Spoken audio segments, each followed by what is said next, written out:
Terry and Linda Browneller. Browneller, yep. Browneller's place, and they've been doing quite a bit of forest management work, and it's kind of specialized forest management work. It's not something that we see on a lot of properties, so we thought we'd get a chance to talk about exactly what it is that you guys are doing. So, Linda, you want to tell me what it is that you brought on this type of forest management? How did you get started with this? Well, this property belonged to my grandparents, and when they got to be 100 years old, they couldn't do the work anymore. So things kind of got out of hand that last 20 years. Lots of overgrowth in the trees and in the shrubs. They had gotten rid of their cattle, so it wasn't keeping the understory down.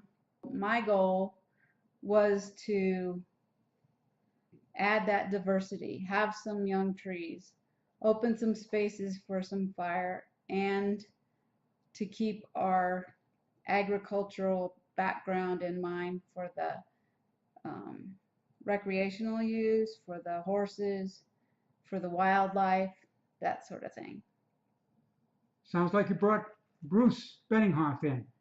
I did. So, I lucked out in talking to some people from the county with this project. I had no idea where to start, and they guided me through the NRCS, which is the Natural Resource Conservation Service, and through that put me in touch with Bruce, and they had a whole list of foresters. Bruce came out and did an initial consultation and said, yeah, you've got a mess. You're way overstocked, and we need to reduce it down by probably half of what was on there. So that's where he came in, and 3 years ago we started this project with 5 different prescriptions, you might say, for different parts of the property. So it wasn't all one project. We have a seed tree area for some new generation. We have the general forest that just needed thinning.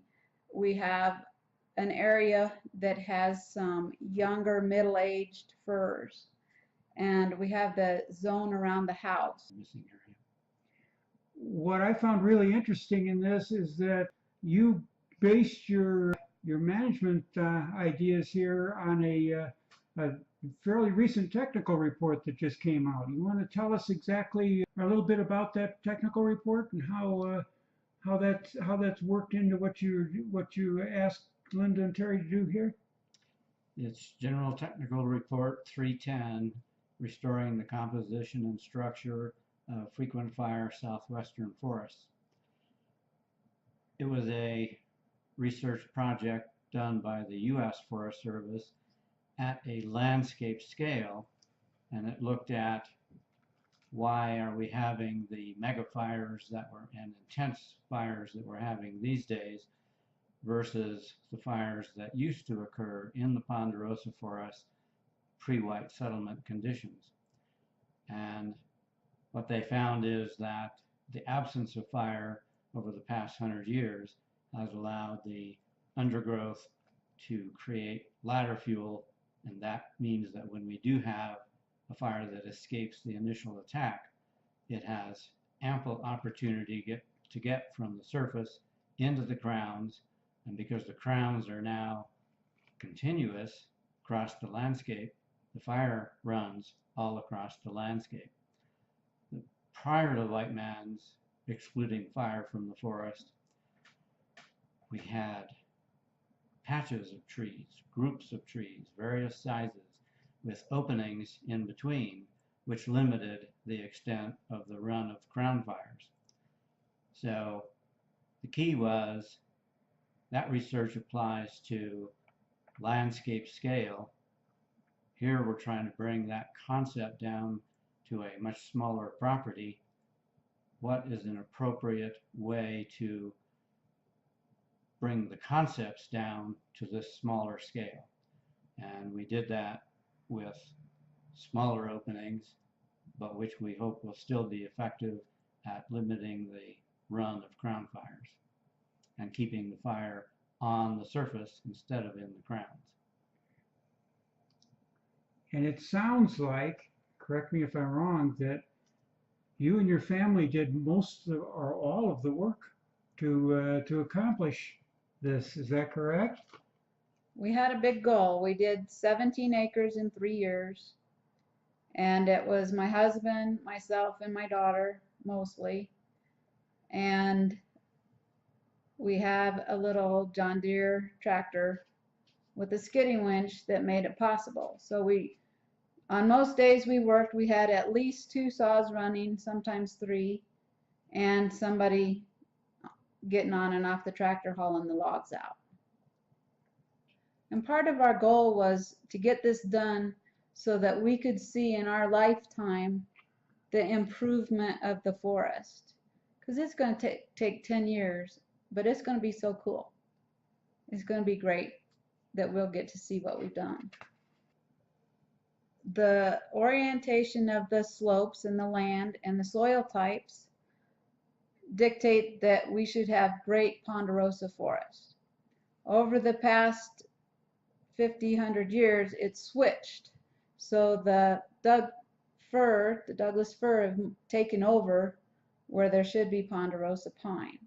And we're trying to reestablish a healthy amount of the Doug fir, the ponderosa pine, and we also have some of the white fir. This happened because there hasn't been a fire in this area. As we were cutting, we saw a few stumps that had evidently had a lightning strike, but hasn't been a fire to clean out all that young stuff. So we're mechanically trying to do that. We chose to use a masticator, and we hired that out. It's basically a head that fits on a skid steer or a bobcat unit, and it can grind up anything of oak brush size, but probably up to about 8 inches, and he can do that with almost out stopping. So it was very efficient. It grinds it up into different sizes, kinds of shreds it, and that helps the slash and the oak dry out quicker, so it keeps the insects out. It also helps with the erosion, and fire doesn't get under there and blow it around like some chipping operations happen. And they also allow the moisture to get down to the soil, so it kind of crisscrosses it so it doesn't compact on top of the soil. I like it. Well, your forest already looks beautiful after just 3 years, which is not always the usual case that we run across. But it sounds like it's going to be even more interesting and beautiful in the coming years. So if you don't mind, we would very much like to come back and see you again. Have you got anything else that you'd like to mention that we haven't talked about yet? One thing I'd like to mention is that I think my grandparents would really like what they see. I think they'd be really proud of what we've done in the past few years. Great.